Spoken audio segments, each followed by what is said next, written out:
अस्सलाम वालेकुम दोस्तों। पाकिस्तान क्रिकेट टीम का एक बड़ा संजीदा मसला बन चुका है। ये दुनिया की वाहिद टीम बनी है जो अपने बैकयार्ड पर, अपने सहन पर बुरे तरीके से हारती है। हमने ग्रीन पिचेस बनाई फास्ट बॉलर्स के लिए, तो हम बांग्लादेश के खिलाफ अपने ही घर में रावलपिंडी के मैदान में 2-0 यानी क्लीन स्वीप हारे थे। हम इंग्लैंड से एक सीरीज जरूर जीते हैं स्पिन ट्रैक के ऊपर, मगर फिर वेस्ट इंडीज, वो टीम जो नेपाल से हार रही है, वो टीम जो बुरी तरह से इंडिया से हार के गई, वो हमें एक टेस्ट मैच हराकर और सीरीज को 1-1 से बराबर करके चले गई।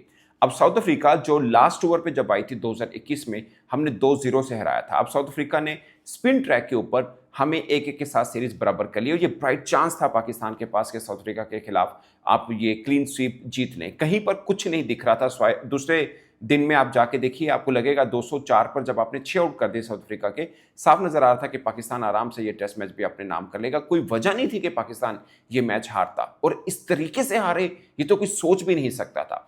बहुत से लोग इस बात पर आएंगे कि शायद पाकिस्तान अपने बल्लेबाजी की वजह से हारा, मगर मैं कहूंगा कि इस मैच में, सिर्फ इस मैच का मैं जिक्र करूं तो पाकिस्तान अपनी बॉलिंग की वजह से भी हारा। जब आप 204 पर फर्स्ट इनिंग में उनके 6 आउट कर लेते हैं, फिर आखिरी 4 विकेटें लगभग आपने 200 रन खाते हैं, सो वहां पर मैच खत्म हो गया। तो बॉलर्स का भी हिस्सा है इस हार में, सिर्फ बल्लेबाजी का नहीं है। अब बल्लेबाजी का हम जिक्र करें तो इस पूरे 2 टेस्ट मैचेस में, पहले टेस्ट मैच की पहली इनिंग में आखिरी 5 विकेटें हमने 16 रन पर गंवाई। पहले टेस्ट मैच की दूसरी इनिंग में आखिरी 5 विकेटें हमने 17 रन पर गंवाई। दूसरे टेस्ट मैच की पहली इनिंग में आखिरी 5 विकेटें हमने 17 रन पर गंवाई। और अब दूसरे टेस्ट मैच की दूसरी इनिंग में भी हमने आखिरी 5 विकेटें लगभग 33 और 6 विकेटें 42 रन पर गंवाई हैं। यानी 14 ओवर के अंदर पूरी टीम का, हम ये सोच रहे थे जब कल खत्म हुआ कि बाबर रिजवान है, बाबर मैच मतलब आज के दिन की तीसरी बॉल के ऊपर ही आउट हो गए। उसके बाद तो ऐसा जैसे सूखे पत्तों की तरह टीम बिखर गई। मतलब हमारे टेल एंडर तो ऐसे हैं वो सिर्फ बॉलिंग करने आते हैं। नो डाउट उन्होंने बॉलिंग ठीक की है, मगर एक कर्ज होता है। अब देखिए रबादा ने कैसे बल्लेबाजी की, ये मैंने कल भी बात की थी कि ठीक है, बैटर्स अगर आपके आउट हो गए हैं तो नीचे से भी संभाला होता है। वहां पर भी 204 पर 6 आउट थे, जब नीचे से 200 रन उन्होंने और ऐड किया आखिरी 4 विकेट्स ने। तो हमें भी कुछ ना कुछ यहाँ पे सोचना है कि कुछ तो ऐड करना है, कुछ तो अपनी बल्लेबाजी में भी दिखाना है। अब पाकिस्तान की आखिरी 10 इनिंग की अगर हम बात करें, बांग्लादेश के खिलाफ 172 के ऊपर हमारी जो लास्ट इनिंग्स हैं उसकी बात कर रहा हूं। दूसरी इनिंग 172 पे 46 ओवर में हम ढेर हुए। इंग्लैंड के खिलाफ 220 रन किए, इंग्लैंड के खिलाफ 221 किए। इंग्लैंड के खिलाफ हमने मतलब 37 रन के, एक विकेट पे वो जो हम जीते थे उस वक्त का जिक्र है। साउथ अफ्रीका के खिलाफ 237 किए, साउथ अफ्रीका के खिलाफ ही 478, वेस्ट इंडीज के खिलाफ 157, वेस्ट इंडीज के खिलाफ 133, साउथ अफ्रीका के खिलाफ 167 और साउथ अफ्रीका के खिलाफ 138। ये आपकी 10 इनिंग्स हैं लास्ट, ये पाकिस्तान की। और अंदाज़ा करें आप, इसमें सिर्फ पाकिस्तान के अंदर नहीं, बाहर के भी शामिल हैं। और ये रावलपिंडी का ग्राउंड मुझे समझ नहीं आ रही, ये हम दूसरों के लिए हॉन्टिंग ग्राउंड है या खुद अपने अपने आप हम गिरते हैं यहाँ पर। क्योंकि इसी ग्राउंड के अंदर हम इंग्लैंड के खिलाफ भी हारे, इसी ग्राउंड के अंदर हम बांग्लादेश के खिलाफ 2-0 हारे, इसी ग्राउंड के अंदर अब इंडिया से भी हम हारे हुए हैं, इसी ग्राउंड के अंदर अब हम साउथ अफ्रीका से भी हार गए हैं, इसी ग्राउंड के अंदर हम इंग्लैंड से भी हारे हैं। बट ग्राउंड बदले तो किस्मत नहीं बदलती, क्योंकि हम हर जगह पे सबसे हारे। हम ऑस्ट्रेलिया के खिलाफ लाहौर में हारे हैं एक लंबे टाइम पीरियड के बाद। जब हम साउथ अफ्रीका के खिलाफ लाहौर में जीते थे तब शायद 16 बरस के बाद हम लाहौर में कोई जीते हैं। तो दुनिया की वाहिद टीम है जो अपने घर के अंदर फिसलती है। ये एक नई निराली अनोखी लाडली टीम है। आई अंडरस्टैंड कि पाकिस्तान क्रिकेट बोर्ड ने भी बीच में पूरा हिस्सा डाला है, खिलाड़ियों को मेंटली तौर पर डिस्टर्ब करने, कभी कप्तानी बदल रहे हैं, कभी अजीब कर रहे हैं, अजीब अजीब हरकतें इसके अंदर हुई हैं। मगर क्रिकेटर्स का भी कुछ होगा, क्रिकेटर्स का भी कुछ होना है कि भाई साहब आप एक बार, 2 बार, 3 बार, चलो एक बार तो मान लेते हैं कि ड्यूरिंग टेस्ट मैच पीसीबी ने जो हरकत की वो हम मान लेते हैं कि गलत था, अनप्रोफेशनल था, मगर ये लगातार चलता आ रहा है पाकिस्तान का। हम अपने घर में ही हार रहे हैं। अब फिर बात होगी कि कप्तान बदलो। अगेन 100 बातों की एक बात कि हमें ढूंढना है, तरीका ढूंढना है कि हम इसमें से कैसे निकलते हैं, हम अपने घर में कैसे खेलें। जब हम डेड विकेट बनाए तब क्रिटिसाइज होता है कि पाकिस्तान भाग रहा है, बुजदिली दिखा रहा है। जब फास्ट ट्रैक बनाए तो दूसरे आके हमें पेल जाते हैं। अगर स्पिन ट्रैक बनाए तब हमारा रगड़ा लग गया। सो क्या करना है हमें? मतलब मैं ये सोच रहा था कि वर्ल्ड टेस्ट चैंपियनशिप के ये साइकिल, इससे अच्छा पाकिस्तान के लिए कोई हो नहीं सकता। इससे अच्छा और क्या हो सकता है आपके, मतलब आपने सबसे टफ ये है कि अपने इंग्लैंड के खिलाफ जाके इंग्लैंड में खेल लें।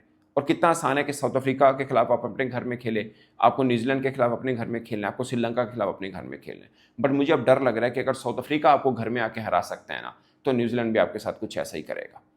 और सोचिए, पहला टेस्ट मैच हम वेस्ट इंडीज से जीते थे, हमें लगा सीधा सीधा है, कोई मसला ही कोई नहीं है, मतलब अब हमें मिल गया, जिसे बोलते हैं ना फार्मूला मिल गया, स्पिन ट्रैक बनाओ और सबको पिछाड़ के रख दो। साउथ अफ्रीका के खिलाफ, अच्छा दोनों में ऐसा हुआ कि पहला टेस्ट मैच हम आराम से जीते हैं, वेस्ट इंडीज के खिलाफ भी जीते थे, अब साउथ अफ्रीका के खिलाफ भी जीते हैं, बट दूसरे टेस्ट मैच में दूसरी टीम ऐसा कम बैक करती है, नजर आता है कि यार कुछ है ही नहीं है, मतलब कुछ भी नहीं है।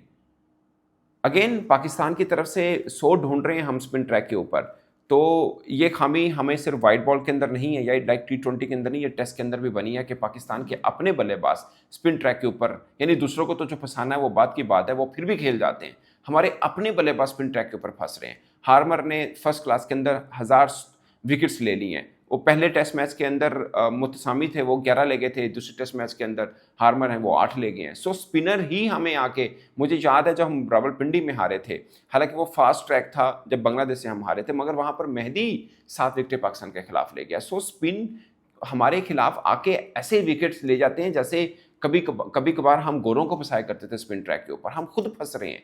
ये समझने में मुश्किल आ रही है कि पाकिस्तान स्पिनर्स नहीं खेल पा रहा, पाकिस्तान से स्पिनर्स नहीं खेले जा रहे हैं, ये सबसे बड़ी सरदर्दी है। मसला ये नहीं है कि आप मतलब हार रहे हैं, मसला ये आ रहा है कि भाई हम स्पिनर नहीं खेल पा रहे हैं, और दुनिया के सामने पता चल गया पाकिस्तान को हराना स्पिन। अब तो मुझे ये डर लग रहा है कि हम कहीं इंग्लैंड के खिलाफ जाएं, वो हमारे खिलाफ वहां पे स्पिन ट्रैक ना बना दें कि भाई साहब फास्ट बॉलर छोड़िए, इनको स्पिन पे फंसाइए, स्पिनर ही नहीं खेले जाते, और एशिया की वाहिद टीम हम होंगे जो स्पिनर नहीं खेले जा रहे। और सोने पे सुहागा ये है कि आगे जो इवेंट हैं, मिसाल के तौर पर T20 वर्ल्ड कप, वो भी श्रीलंका के अंदर है। अभी एशिया कप हुआ, वहाँ पे भी स्पिन के आगे फंसे। अब T20 वर्ल्ड कप है, आप टेस्ट खेलते हैं, वनडे खेलते हैं, कहीं पर भी खेलते हैं, अपने घर में खेलते हैं, बाहर खेलते हैं, बांग्लादेश के खिलाफ खेलते हैं, वेस्ट इंडीज के खिलाफ खेलते हैं या साउथ अफ्रीका के खिलाफ खेलते हैं, स्पिन के आगे फंस रहे हैं।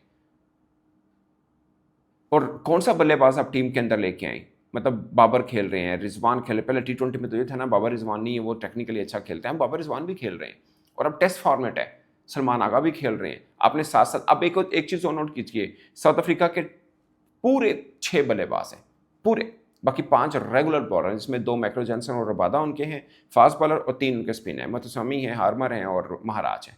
और आप देख लीजिए अपने अपने 4, मतलब 3 स्पिनर और 1 फास्ट बॉलर, रेगुलर 4 बॉलर हैं और 7 बल्लेबाज हैं, फिर आकर आप बुरी तरह से हार रहे हैं। मिसाल के तौर पे एक, मतलब अगला दिन होता है, आंखें खोलते हैं, मैच पे बैठते हैं, 1 आउट होता है, पहले ओवर में 1 आउट हुए हैं बाबर आजम, उसके बाद लाइन लग गई है, और ये पहली दफ़ा होता है, कभी कभार कोलैप्स हो जाता है, ये हमारे जैसे बोलते हैं ना नसीबों में है कोलैप्स, और लगातार आ रहा है, चौथी इनिंग में लगातार आखिरी 5 विकेटें हमारी इस तरह से गिर रही हैं। मिसाल के तौर पर आप खाली रबादा के रन ले रहे हैं तो आपकी 5 विकेटें इस पूरे टेस्ट मैच में, यानी पहली इनिंग में आखिरी 5 विकेटें जो हैं आपकी 17 पे गिरी हैं, दूसरे में 33 या 38 इतने में गिरी हैं, यानी अकेले रबादा ने, आपके 10 खिलाड़ियों ने आखिरी आखिरी इनिंग्स में 5-5 विकेटों ने जो किया है, अकेले रबादा ने उससे ज़्यादा 71 रन कर लिए। सो ये पाकिस्तान के लिए एक कड़ी मुश्किल है। हम जो सोच के चल रहे थे कि वर्ल्ड टेस्ट चैंपियनशिप इस बार तो हम बहुत आसानी से ये पार कर लेंगे, ये भी मुश्किल हो पा रहा है। आई डोंट नो इसका क्या हल हो। मसला ये नहीं है कि आप हार रहे हैं, मसला ये है कि नज़र भी कुछ नहीं आ रहा कि यहाँ से निकलना कैसे है। असल असल कहानी ये है, आप T20 हार रहे हैं, आप वनडे हार रहे हैं, आप टेस्ट हार रहे हैं, आप अपने घर में हार रहे हैं, आप दूसरों से घर जाके हार रहे हैं। हम इंडिया का रोना रो रहे थे, आप साउथ अफ्रीका से भी हार रहे हैं, वेस्ट इंडीज से भी हम हारे हुए हैं, हम बांग्लादेश के खिलाफ हारे हुए हैं। मतलब इससे ज़्यादा बुरा पाकिस्तान क्रिकेट में और क्या हो सकता है। मैंने इससे बुरा डिबैकल, इससे बुरा निचली सतह पर पाकिस्तान क्रिकेट को नहीं देखा है। हम पहला टेस्ट मैच जीते भी हैं, मतलब अपने घर में ये पहला टेस्ट मैच जीत के हमने खुशियां भी मनाई कि अब रास्ता हमें मिल गया, हम हरा सकते हैं, ये हो सकता है। बट अगेन वैसा हुआ कि वेस्ट इंडीज़ के खिलाफ भी हम पहला टेस्ट मैच जीते, तो उस वक्त लगा कि हम WTC वर्ल्ड टेस्ट चैंपियनशिप जो है उसकी दौड़ से बाहर हुए, तो शायद हम कंप्लीसेंट हुए या उस तरह फोकस नहीं था, इसलिए हम दूसरा टेस्ट मैच हार गए। मगर ये तो वर्ल्ड टेस्ट चैंपियनशिप का पहला राउंड एक सीरीज थी पाकिस्तान की, और इसमें हम मजबूत हो रहे थे कि यार साउथ अफ्रीका को हरा रहे हैं जो डिफेंडिंग चैंपियन है। But unfortunate, very unfortunate. और दुख ये नहीं है कि आप हारे हैं, दुख ये है कि रास्ता भी नज़र नहीं आ रहा कि आगे निकलना कैसे है, जीतना कैसे है। अब हम क्या ये मान के चले कि हम साउथ अफ्रीका के खिलाफ अपने घर में हारें तो हम इंग्लैंड को इंग्लैंड में जाके हराएंगे या इवन ड्रॉ कर पाएंगे, क्योंकि यहाँ तो हम सीरीज ड्रॉ कर बैठे ना, पहला जीते दूसरा हार गए। मुश्किल है और दिल टूटने की बात यह है कि रास्ता भी नज़र नहीं आ रहा कि आगे होगा क्या। इस पर दोस्तों आप अपनी राय कमेंट के सूत्र में ज़रूर बताइएगा। मेरी तरफ से इतना ही, इजाज़त दीजिए, अल्लाह हाफ़िज़।